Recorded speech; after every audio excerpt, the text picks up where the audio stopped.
I'm going to go fast for sake of time because this is a vast topic. Um, we will talk about the book and where you can get this information for a slower read or systematic work through at the end. But this is just a snapshot and an overview. And so if I'm going a little bit too fast, don't worry that you've missed out because we're going to make the material available again afterwards. John said I only have you for 5 hours, and I've got 10 hours of content that I must cram into 5 hours. No, it's okay. I know it's only an hour.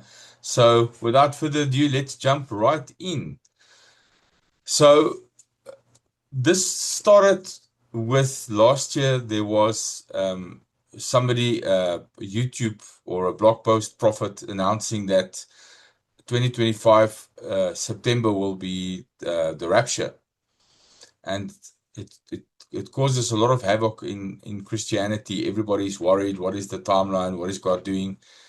And I wouldn't touch things like that with a 10-foot pole. But God said to me, "Will you write a book?" Now, there's nothing I won't do for God, even if it means I destroy my own reputation, because He's made His own Son's reputation of no repute. Why would He be worried about mine? And I said to him, I will do this, but the Bible must be the source of truth. Too many people say God said, or an angel appeared, or they saw Jesus, but the Bible is our standard of truth that governs this earth and all eternity. And I said to him, help me to prove it from the Bible. And he gave me 6 independent clocks. I'm not going to cover all of them in this teaching. It will take the entire teaching if I do that, but I'm going to touch on some of it and I'll explain how it works so that you can understand how we landed on 2026 to 2033. And I want to be very upfront that I could be wrong because this is a model. I believe a model that God gave me, but when you interpret prophecy, you are seeing it through rose-colored lenses. It's very difficult because it's like a game of broken telephone. John on the Isle of Patmos saw things that he never seen before, like helicopters and all, and cars, chariots with lights. And so you you all know the game broken telephone. Somebody says something and then the second person changes it. So that is like the interpretation of prophecy as well. So we must be careful. So why are we then doing this if the dates could be wrong? Because it tells us the season that we are in. And I found 6 independent clocks, the 7th clock being the fact that they all align and agree. And let's start jumping in. So the 6,000-year lease is one of the clocks. Genesis 2:3 says, by the 7th day, God had finished work that he had been doing. So on the 7th day, he rested. So he worked for 6 days and rested on 7. And a lot of biblical scholars and theologians hold that the earth is leased to us on a lease, which will expire because Jesus is coming back to reign for 1,000 years, which means we only have the earth for a certain time. And they say that the 7th day of rest is the 1,000 years because when Jesus is here, Satan and his demons are bound in hell. So we don't have to fight. It's rest for us. And therefore, we can extrapolate that the first 6 days is the lease that Adam has or man has. And they stand on 2 Peter 3:8. Don't forget this one thing with the Lord, a day is like 1,000 years, and 1,000 years is like a day. So most theologians and scholars agree that we have the earth for a 6,000-year lease. That means the earth is 6,000 years old. We're going to put a pin in that and come back to that a little bit later. But that is the first clock. So can we prove that the earth is 6,000 years old and that after that is the millennial reign? That is one of the clocks, and we're gonna look into that. So God worked 6 days, rested on the 7th, and Peter tells us one prophetic day equals 1,000 years. So you put it together, it's 6,000 years of human history. And so if we are at the end, we should be able to prove A, that the earth is 6,000 years old or approaching 6,000 years, and that it's almost soon. And B, that after that is the millennial kingdom, the 7th day. It needs to fit into our equation. So the third clock is the 2,000-year pattern. So Christ died on 33 AD. Some say 30 AD, but it's not true. It's 33 AD. And Hosea says in verse 6:2, after 2 days he will revive us. On the third day he will rise us up that we may live in his sight. So the 2 days means 2,000 years after he died, he will return, and that we may live in his sight. That's the millennial reign, the 1,000 years, because Jesus will be reigning from Jerusalem here on the earth in our sight. So that's how that scripture comes in. So 33 AD plus 2,000 years gives us 2033. Now, I'd just like to say, I mentioned this later on, people like to beat up people like me with the scripture, nobody knows the day or the hour.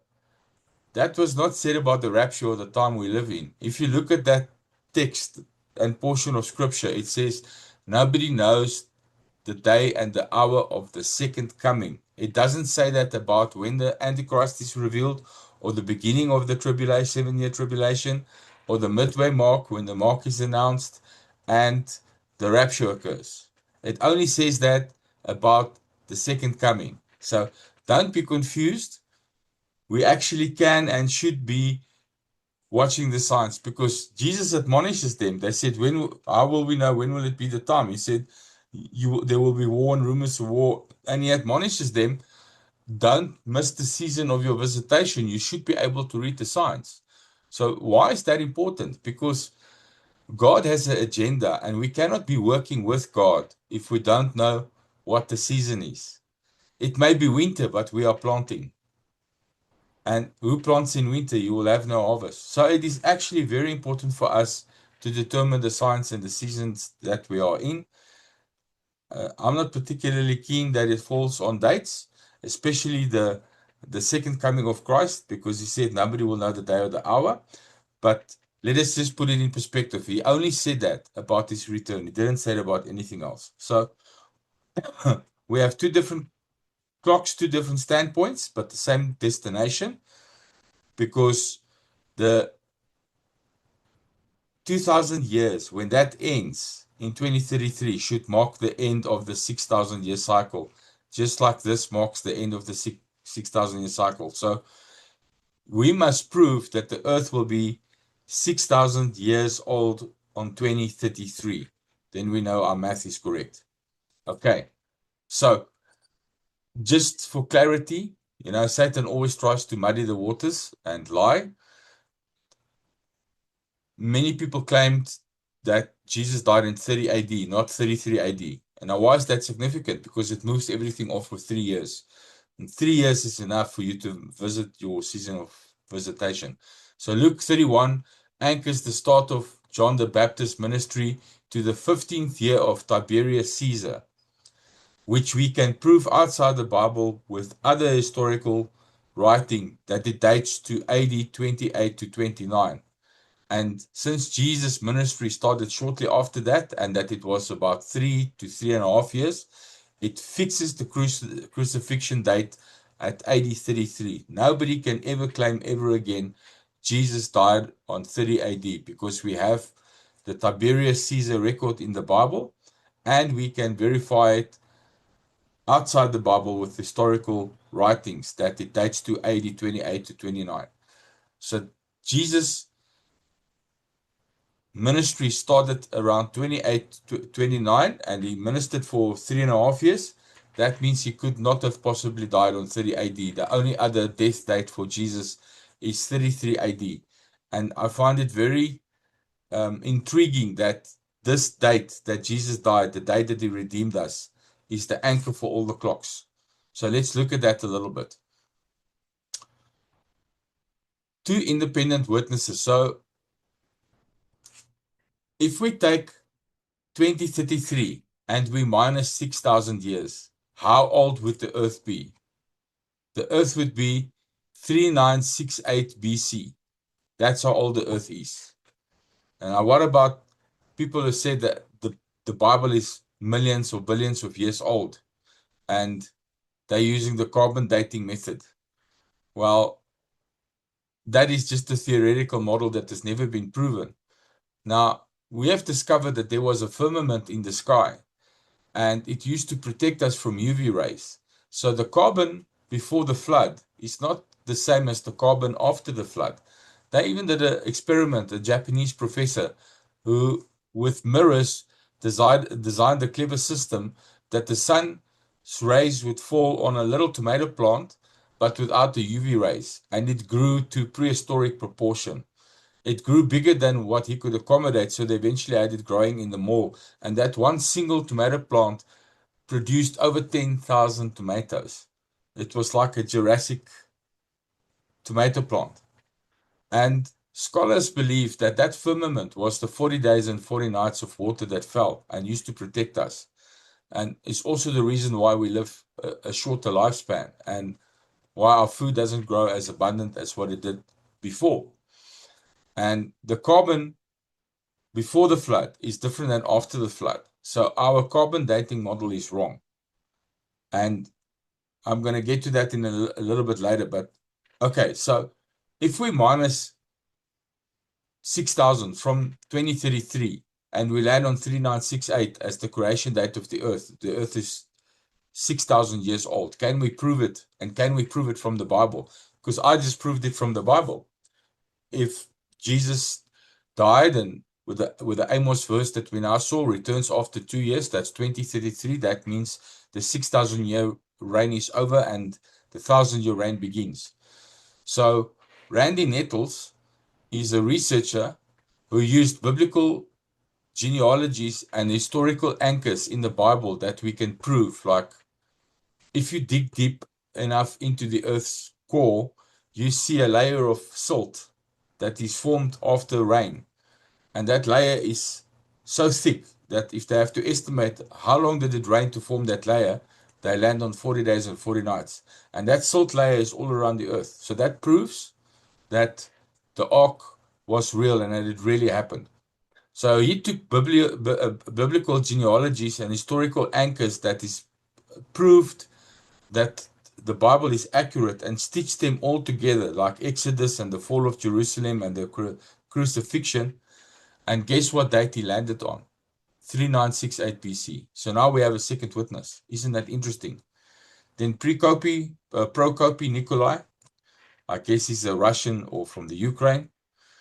He did a complete other method. He took God's calendar and lunar cycles, which involves an insane amount of man, and astronomy and how the planets rotate, and worked it back to a starting point, and he landed on the date 3968 BC. So here is 3 independent witnesses. The first one I showed you and what these 2 people did, all using the Bible as a source of truth because it was biblical genealogies and God's biblical calendar and lunar cycles and astronomy from the Bible landing on the same date. Now, Randy Nettles and Prokopy don't even know each other and accurately came to the same conclusion. So 2 completely different methods, one using genealogies, the other one using God's calendar and moon phases, and both landed on the same year. 3968 BC plus 6,000 years will give us 2033. That is when our lease is up. That is also then the return of Christ, because when our lease is up, his millennial reign must begin, the 1,000 years. And so we have been lied to. Evolution is not real. You can't create something from nothing. God is the creator of all, and the earth is almost 6,000 years old. There is 7 years left for the earth to turn 6,000 years old. Now you might say to me, okay, so I'll go into that a little bit later, but a little bit math just to make it a little bit easier for you to see. 33 AD plus 4,000, because the earth was already 2,000 years old when Jesus was okay, sorry. 33 AD minus 4,000 years is 3968 BC, because the earth was 4,000 years old when Jesus was born already.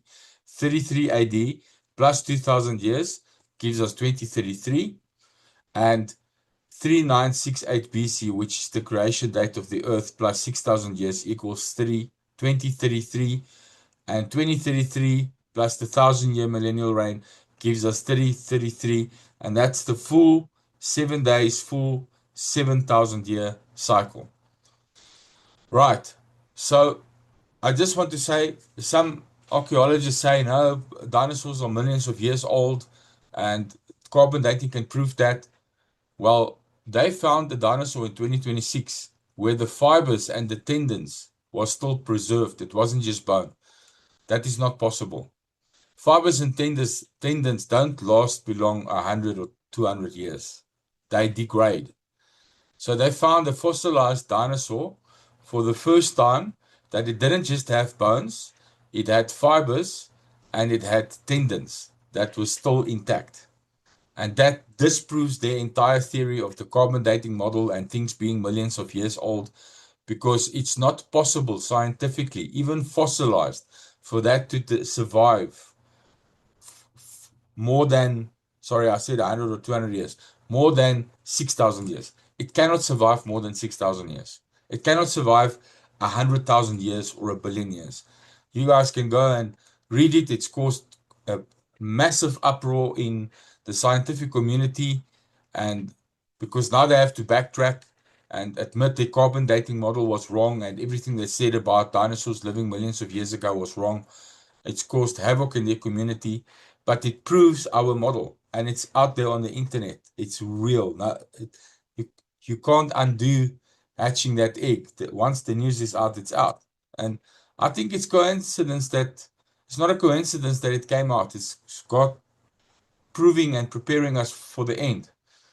So there's three views about the rapture. The original Greek, excuse me, my Greek is like Hebrew and my Hebrew is like Greek. So even though I studied it, I need a lot of help. You guys can pray for me.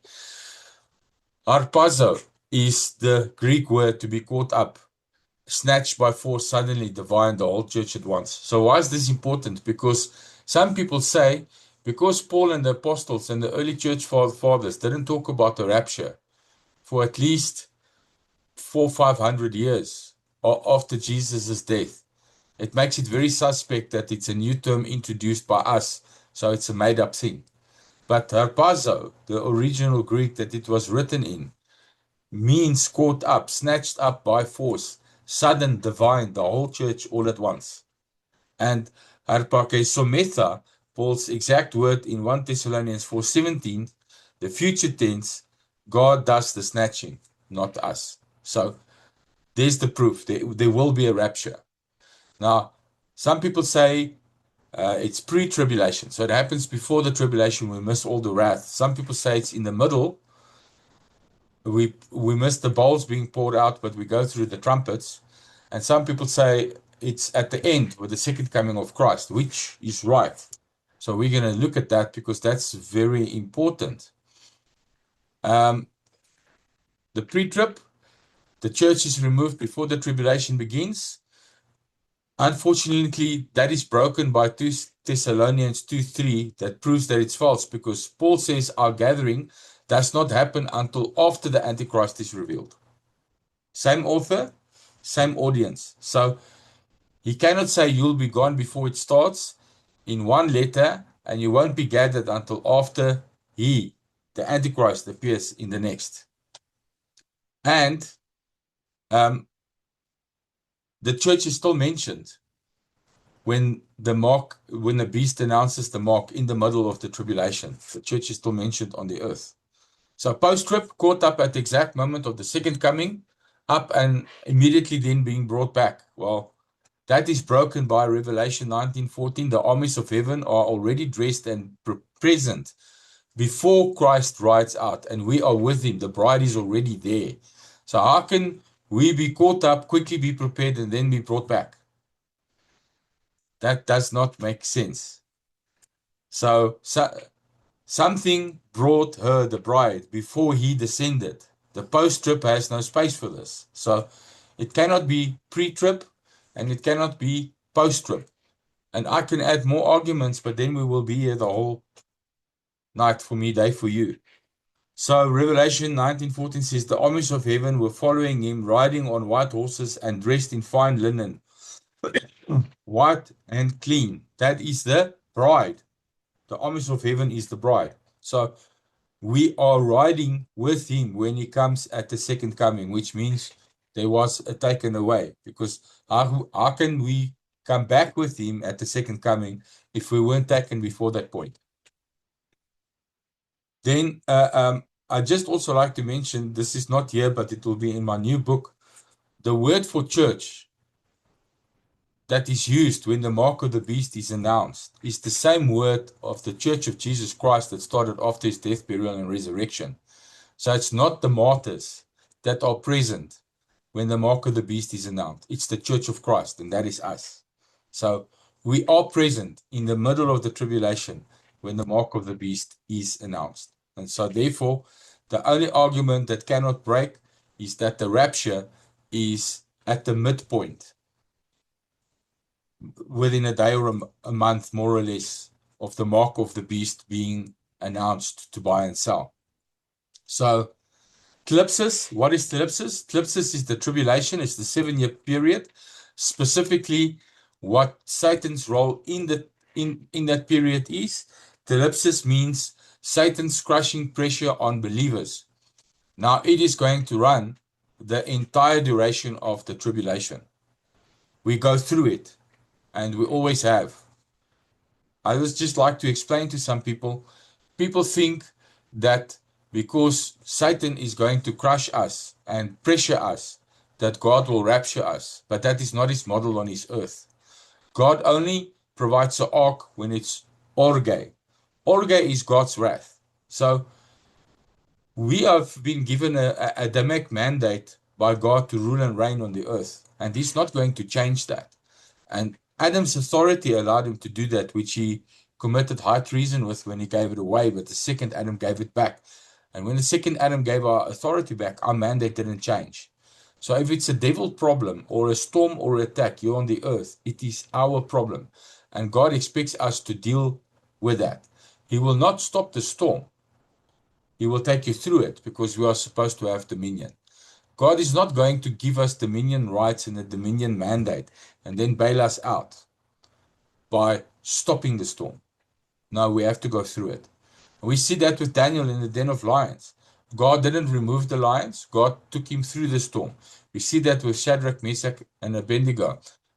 They walked in the fire and the fourth man was with them, Jesus. We see that with Isaac. Isaac sowed in the time of famine, but he reaped 100-fold return. Each one of those things was a form of tlipsis, attack that Satan brought, persecution, and God took us through it. Because he gave us Luke 10:19, which says, I have given you authority over scorpions and demons, types, serpents and scorpions, types of demons, and over all the power of the enemy. So the enemy has no power left if you know how to use your restored authority. Then it says, and nothing shall harm you. So if you are not using your authority the right way, it will hurt. That's a little test that you can do. If you are having pain, attack, lack, storms, and you are going through some stuff and it's turbulent, it's because you're not using your authority the right way. If you do use your authority the right way, you will not cancel or avoid walking through the storm, but it will not hurt you. Just like Daniel, Shadrach, Meshach, Abednego, and Isaac did, you will go through the storm. Orge is God's wrath. Now God, he settles judicial anger and he pours it out. 1 Thessalonians 5:9, we are not appointed to this. So every time God pours out orge, people are protected. So here's the Greek word hagios, the saints, that is mentioned at the mark of the beast. And that hagios is the same Church of Christ that started after Jesus' death, burial, and resurrection. In other words, the current church. So we are present facing the mark in Revelation 13. Now, whenever there's orge, God protects us. Either like Goshen, where it doesn't fall on us because they were marked, I think, or there's an ark. Lot had a window of escape, and we have the rapture. But something that you must understand is tlipsis, Satan's persecution is going to run the entire 7 years. The first 3.5 years will be hectic, but not as wild and escalated as the last 3.5 years. Why? In the midpoint, the Bible talks about Satan being cast out of heaven like a bolt of lightning. That happens in the middle point of the tribulation. He's thrown out of heaven onto the earth. He loses his access to the second and third heaven, and he cannot go and be the accuser of the brethren anymore. So now he's on earth and he's limited. So what does he do?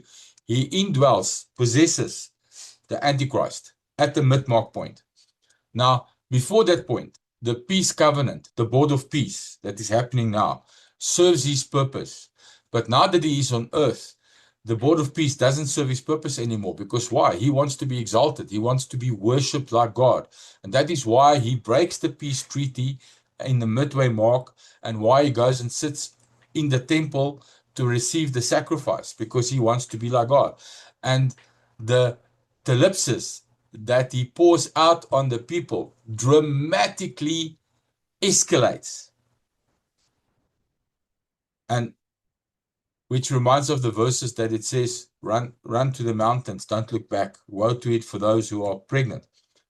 Orge also runs the entire 7-year tribulation.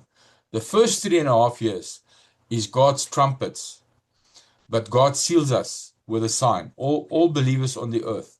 So it will be like Goshen. The plagues will fall on Egypt, but not on Goshen. The plagues will fall on the unbelievers, but not on us. But then, when God pours out the bowls of wrath, which comes out after the midpoint, it's also a dramatic escalation. The rapture occurs, that we don't face that wrath. So there is 2 arcs for us. The first arc is the sign that seals us so that the trumpets don't affect us. And the second arc is the rapture. And the Hagios, like I said, proves it. So there is no new category. This is the church. Hagios is the church of Jesus Christ, present at the mark of the beast, which we know happens in the middle of the tribulation, because he breaks the covenant he made in the middle of the tribulation and announces the mark to buy and sell. So, Mitra pre-worth, what the text actually supports is a panthesis, is the meeting in the air, a royal escort. In the ancient world, citizens went out to meet the king, then returned, brought him back into the city. So we don't stay in heaven, we return with him. And then paralambano is taken in Matthew 24:40, used after the tribulation, not before. So even this world places the gathering late. That means it cannot be pre-trib. It cannot happen before the 7-year tribulation. Okay. Where Matthew 24:40 explains what happens. 2 men will be in the field, one be taken and another one left. So the church faces the first 3.5 years, and we face the mark announcement. God removes us before his bowls of judgment, the orge, and the wedding of the Lamb has come, and his bride has made herself ready, Revelations 19:7. So that means, because the marriage feast of the Lamb happens during the tribulation. So when does it start? It starts at the rapture, at the midpoint. So we're going to be eating for 3.5 years. I hope some of you are going to handle that 0-calorie tasty food. Don't have to bind those calories in Jesus' name. Okay, I know I'm making a joke, but while the last 3.5 years of the tribulation plays out, we are having the wedding supper with the Lamb. And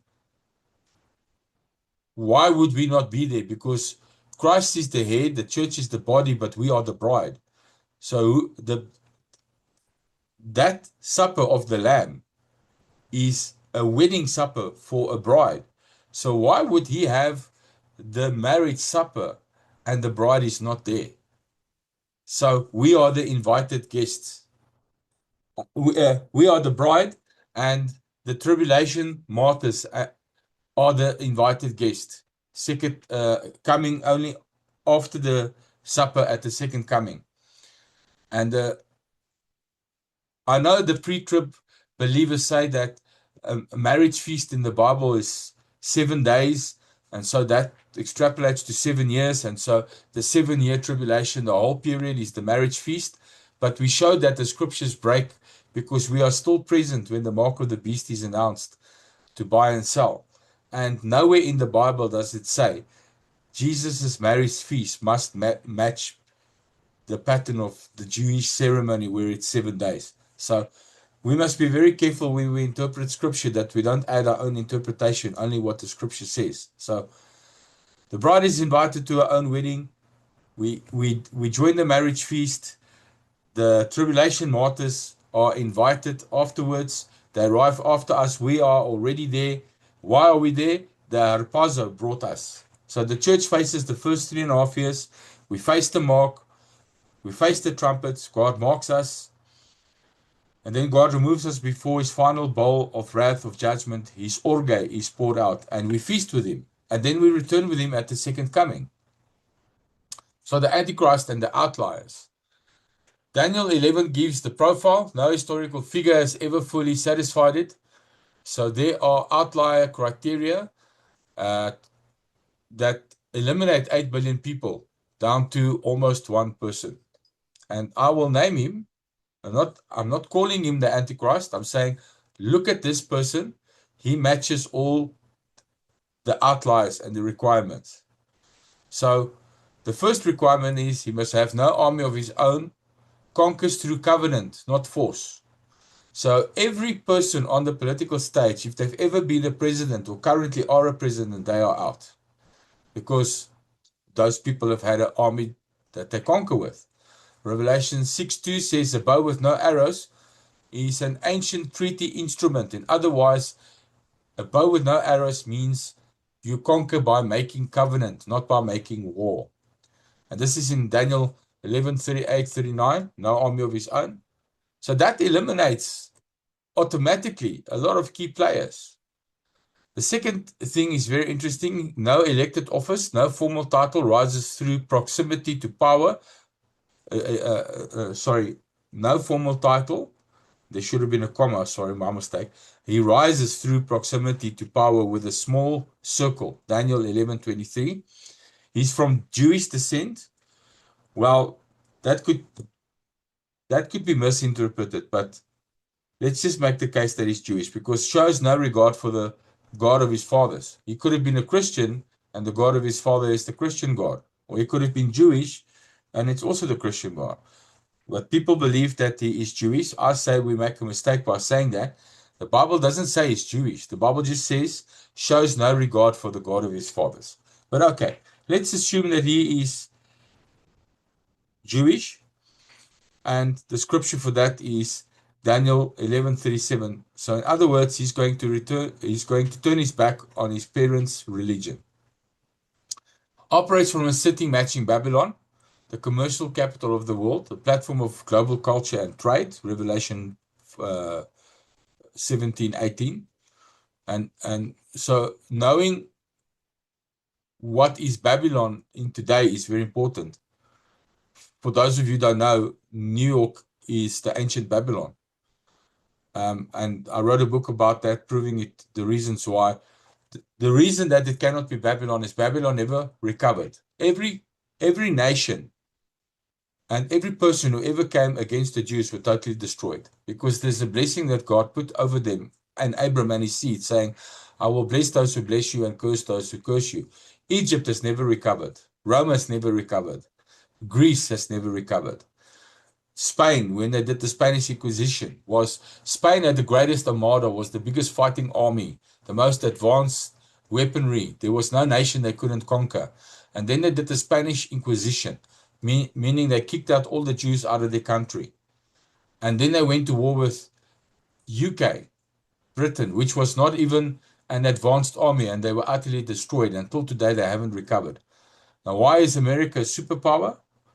America is the leading superpower in the world today because during the Spanish Inquisition, they took on all the Jews that were thrown out of the country. Now, he confirms a covenant with many, that's the board of peace, including Israel, not handshake, but the internationally ratified government structure in Daniel 9:27. That lines up with Trump's board of peace. he divides land for personal financial gain while shaping it. Peace and profit from the same desk. Daniel 11:39. And the person that I'm going to point the finger at is doing that. That's how he made part of his fortune. He was dividing land for countries and made personal gain from it. And he was also designing peace. We're going to touch on the Abraham Accords. And he profited. So peace and profit from the same desk, and it matches this person. Okay, so there's only one candidate that fits all six, and that's Jared Kushner, Trump's son-in-law. He has no army, no elected office, rose through proximity in a small circle. And isn't it interesting that currently, right now, he holds no title. Even the title that is given to him, as it's been specified by Trump, is only a temporary title. And even in the UN, they hold him as the leader of the UN holds him as the leader of the UN, but they have not given him a title because the Bible says he won't have a title. He's from Jewish descent, raised in a yeshiva, that's a Jewish community, but he's turned his back on, so he's not a practicing Jew. He's built his business empire from 666 Fifth Avenue, which is the most expensive real estate property ever sold in the world. He paid $1.2 billion for 666 Fifth Avenue. He's now tried and renamed it to a different number, but everybody knows. He's from New York, the city which we now know is the city of Babylon. Now, here's something very interesting. In 2020, he single-handedly, without anybody helping him, architected and drafted the Abraham Accords, a covenant between Israel and Saudi Arabia through UN Security Council. He was the head of that. He drove that. And what was the Abraham Accords? The Abraham Accords was a dress rehearsal for the Board of Peace. And for those of you who don't know, Trump commissioned the Board of Peace, but Jared Kushner is driving that bus. And Trump has said in many interviews that he's not doing anything. Jared is diplomatically doing all the work and all the negotiations. Then administers the covenant territory while raising billions from the same governments whose land he is shaping. So dividing the land for gain, he's the one doing it.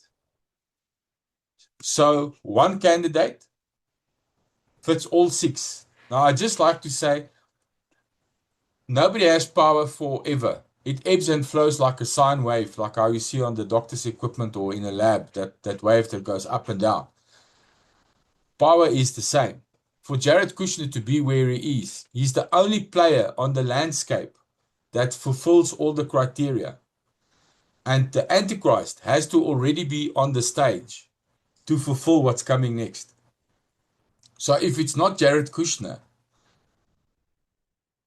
we will need at least another 10 or 15 years for a new player to step on the board and create the connections and restructure everything and be positioned in the right way, which eliminates everybody else. The cycles are converging. In the world, even the non-Christians are saying what is happening in the world now has never happened before. The Board of Peace, the Iran war, everything how it is playing out is a convergence. A geopolitical alignment is forming on the world stage, the kind that makes a peace covenant possible for the first time. Now, not every country will sign, because Daniel said it will be a covenant with many. So Europe and UK will probably not be signing. But the key players are signing. Saudi Arabia, the Jews, and Iran.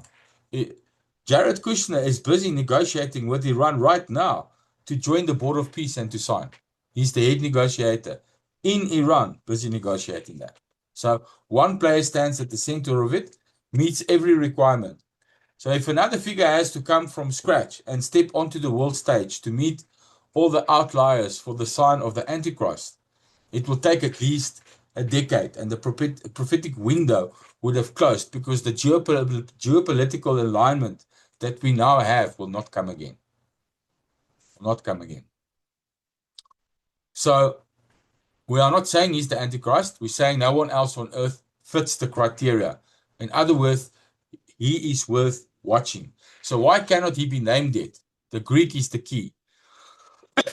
Revelation 13:17 says the number of his name, but onoma in Greek doesn't mean name. It means title, your identity, title, or authority. And Antichristos, the anti is a place in place of against, is also a title. So it cannot be his birth name because the name, or more correctly, the title that matches 666 must be unique. It can't be anybody else on earth. And how many of you know there are millions of Jareds on the earth today? There's 8 or 9 billion people, and all our names are duplicate. It's the first name, not the last name. So that if it's linked to a name, it's linked to the first name. And there are too many duplicate names. None is unique. So the Bible talks about the Antichrist will be revealed. Now, I just want to say the 666 Fifth Avenue, I don't put any stock into that because that's not his title. I think it's a coincidence. I think he knows who he's going to be, and I think he bought it maybe because for that reason. I don't know.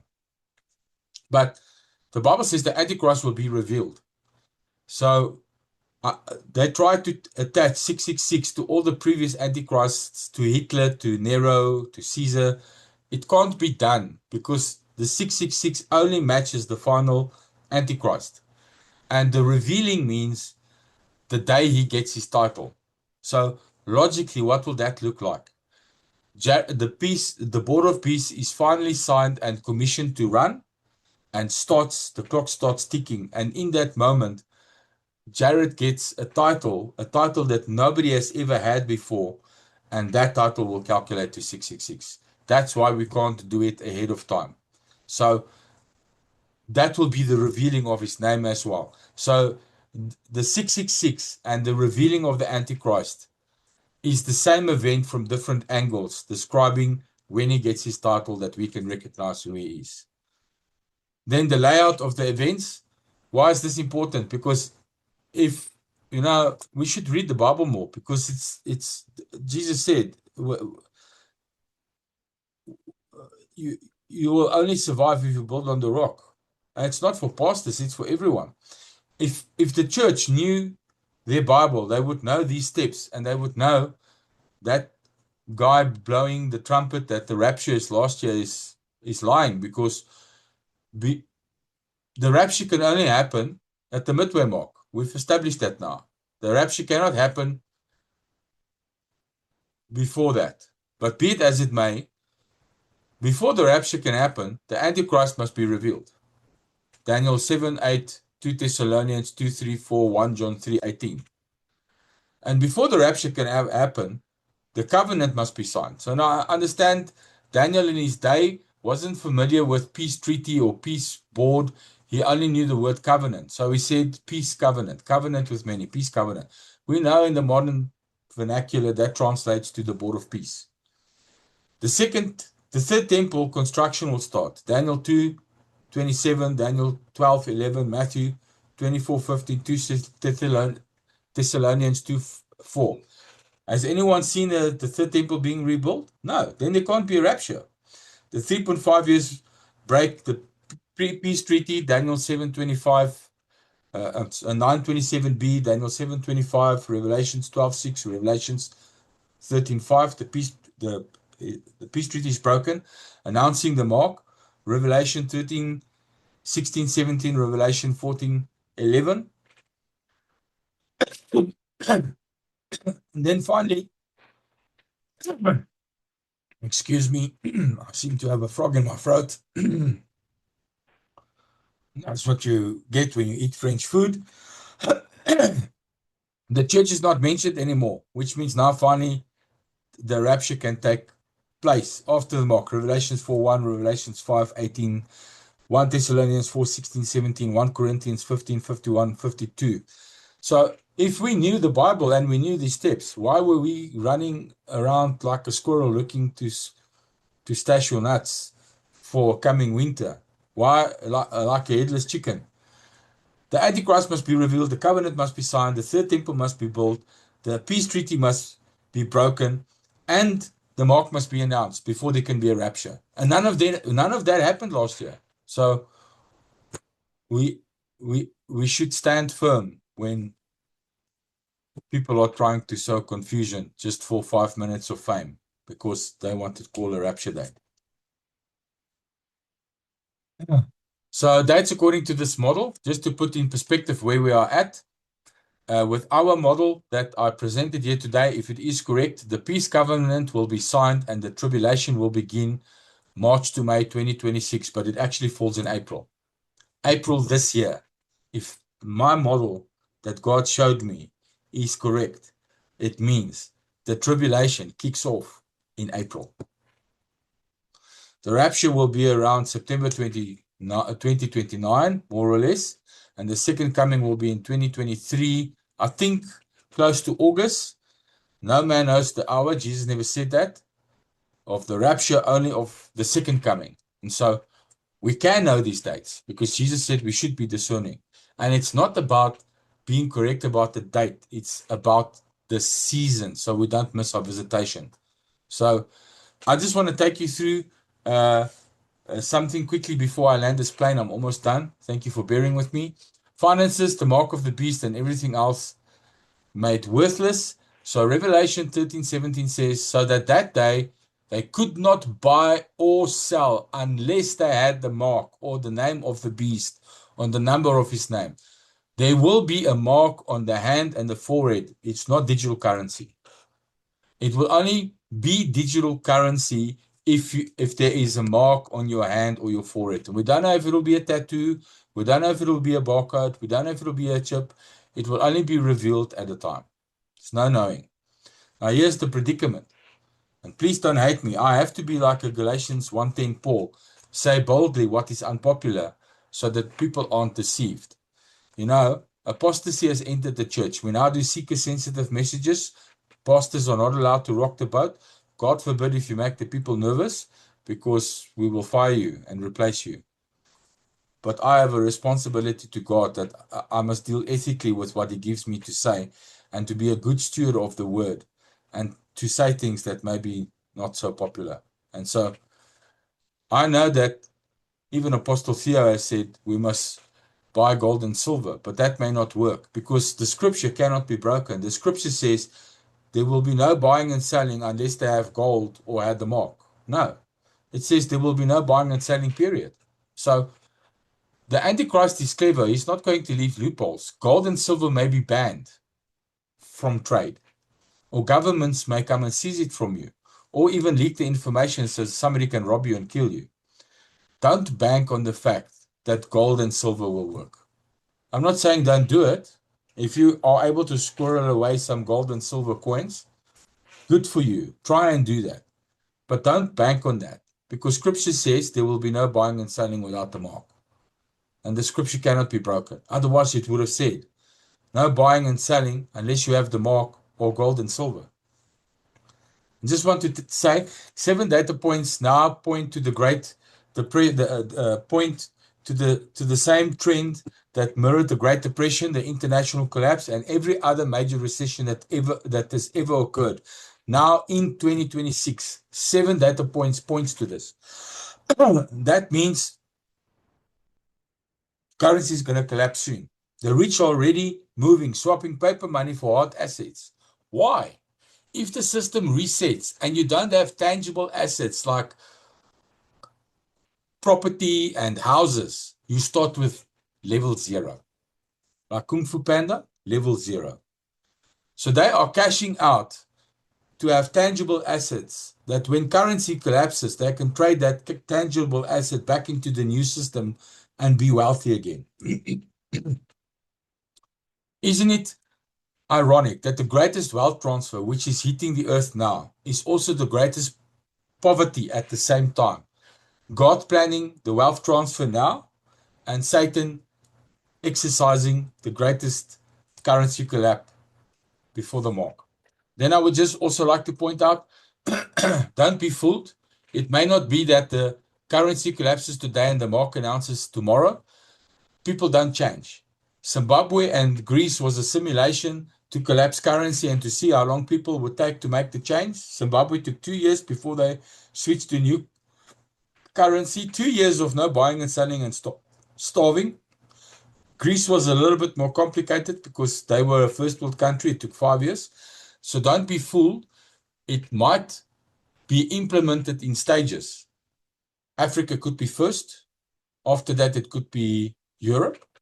And it may happen as long as 2 years before the mark is announced. So it may require us to plan. There's a principle in economics and in geopolitical economics, actually in the whole world, the pain to change must outweigh the pain to stay the same. And so people first resist before they adopt the methodology of making the change. So don't be fooled. Currency will probably not collapse in the 3.5 year mark.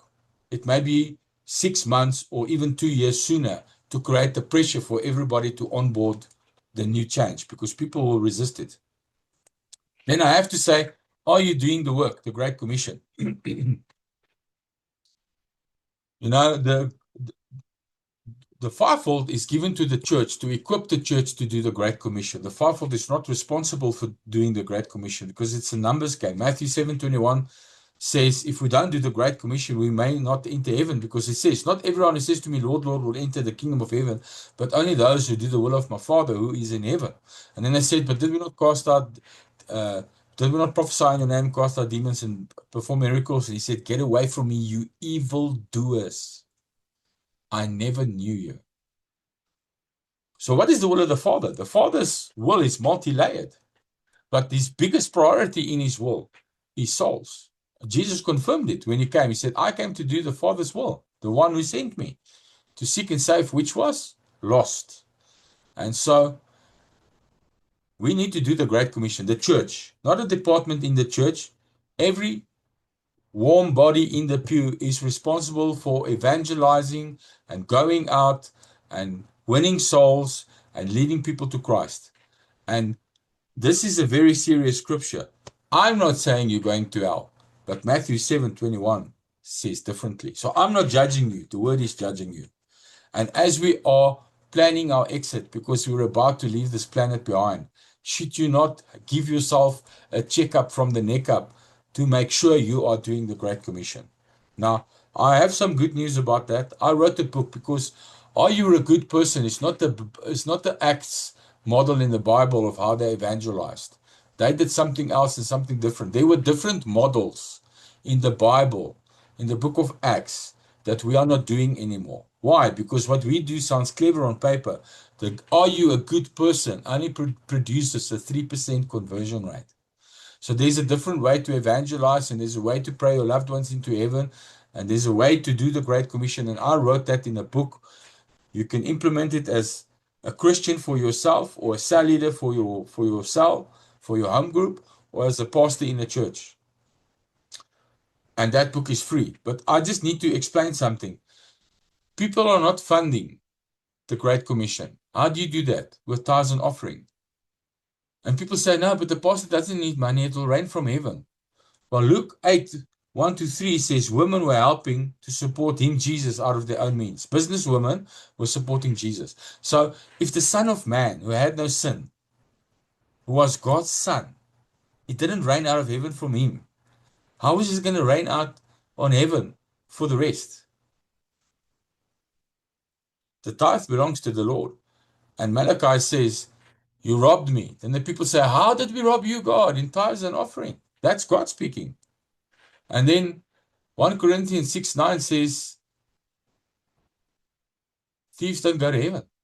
Well, what's the difference between a robber and a thief? A robber is just an extreme thief that will steal in front of you. A thief will do it behind your back. So I'm not judging you. The word of God is judging you. So if you're not tithing, maybe it's time to start, because we're going to exit this planet very soon. And I would like to explain this. I know people say Philippians 4:14-19 is how you produce money, or is the money tree. But I just would like the outlier. Paul was the only apostle, with Paul and James, were the only two apostles that didn't have their own church. So you can be apostle and not plant churches. So Paul did plant churches, but James didn't. But every church Paul planted or helped in was given away. So he wasn't receiving the income. So what the Philippians did is they sent him 2 gifts twice, which was very significant because even though he was captured in Rome already at the time, and they were feeding him and clothing him, he needed money to buy paper and ink to write the New Testament. So what they did was actually very significant. And he writes a promise, and my God will meet all your partners' only needs according to his riches and glory in Christ Jesus. It was a special blessing pronounced only over Philippians because they partnered. So why is that significant? Well, if there are fivefold ministers, this is only for fivefold ordained ministers that don't have their church, we should partner with them. Why? Because then you can take out this insurance policy that God may meet all your need. Now, listen very carefully. I'm going to explain and tell you what happened in our ministry, but make no mistake, I'm not asking you to partner with us because then I would be manipulating you.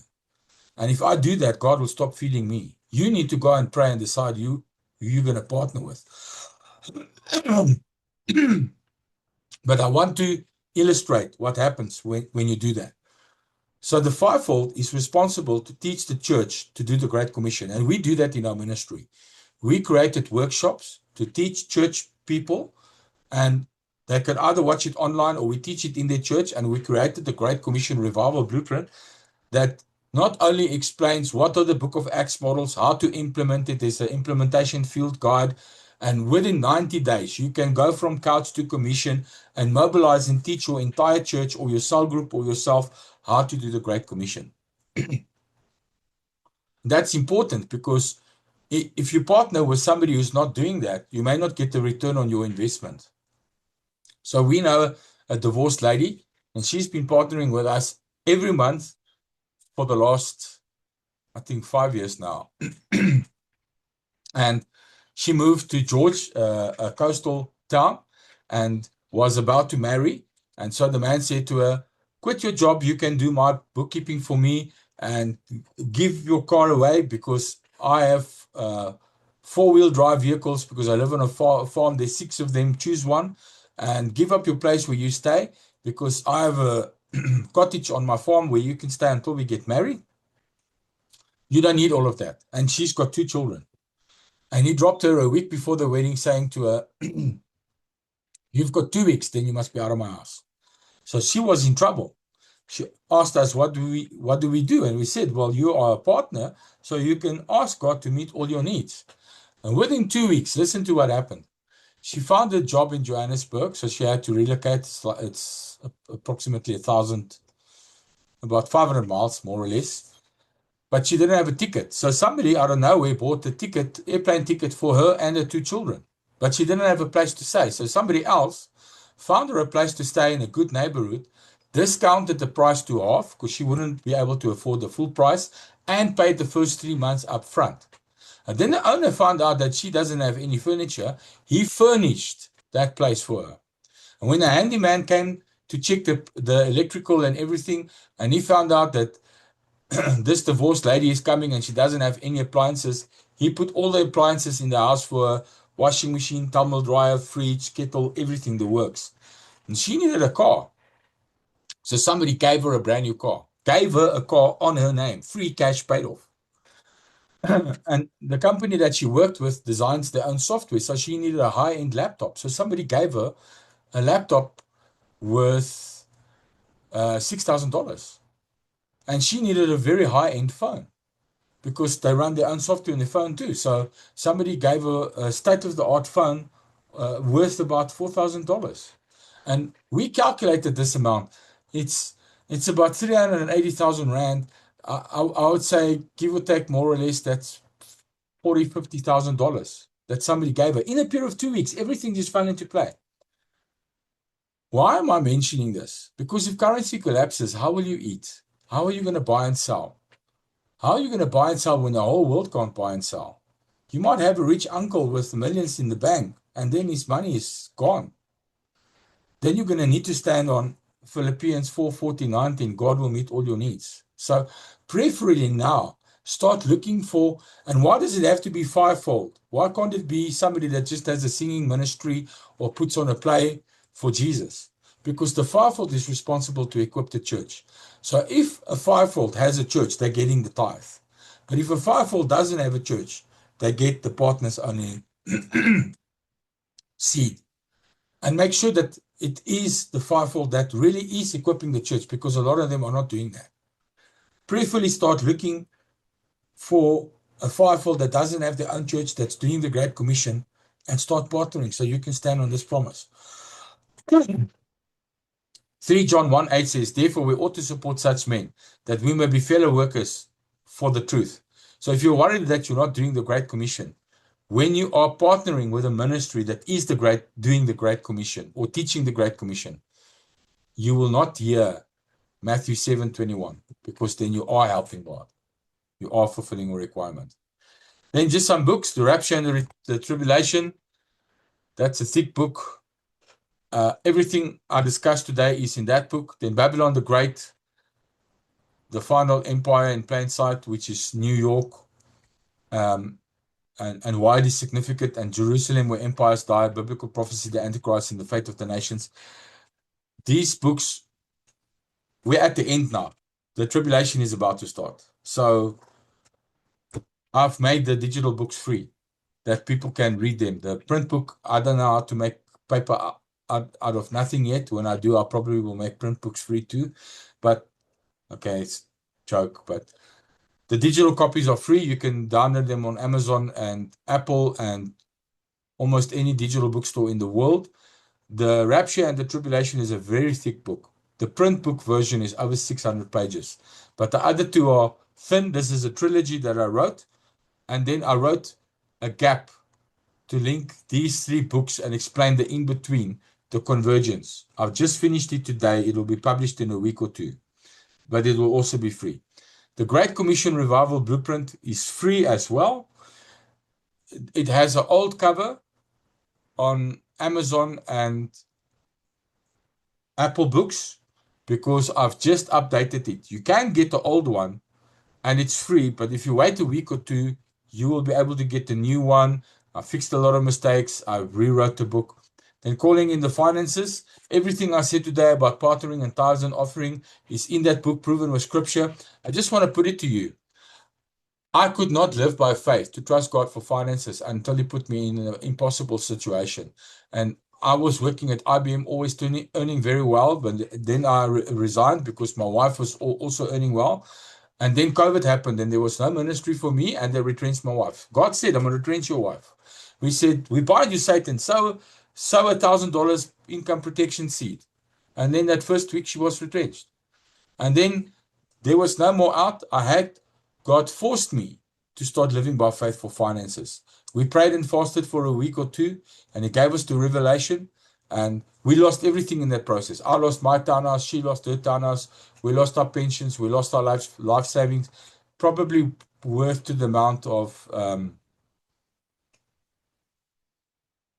$500,000-$600,000 that we lost. Everything. We lost everything. We walked out with nothing.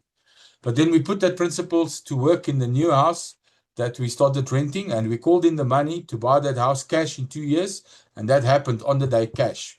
We received the money 2 years later from calling it in with those principles. It works, but it doesn't work if you just say it. You have to believe it, and there's rules to that game, and that book teaches you how. Now, quick exercise for you to see if you are ready to live by faith. If you say, Prophet, I can live by faith, then resign today and live by faith tomorrow. If you cannot do that, maybe you must take a hard look, because the credit crunch is here. Currency is going to collapse, and it's going to bring great pressure. So we don't receive the tithe. We are not a church, and we didn't ask you to partner with us, because God needs to settle that in your heart, because God says, I like a joyful giver. We will not force or manipulate anyone. But I think it's time that we take a very serious hard look at how we're calling in the finances, and are we doing it God's way or not? And I would just like to say, if I could ask you, if you believe in my message and these books and it resonates with your heart, I'm now in the process of making all my books free. A great majority are free already, and I'm rewriting them because I think after 50 books, you learn something. And when the first book you ever wrote looks like a crayon drawing, then you realize it's time to redo it and do it better. Not that anybody has complained, but I'm just like that. So if you believe in our message, please tell people about the free books, far and wide, whoever you meet, because then 3 John 1:8 applies to you as well. Whatever reward my wife and I will get from these books and from our ministry and what we did will become your reward as well. And thank you for listening. This is the end of part 1 of 4. I'm going to now stop sharing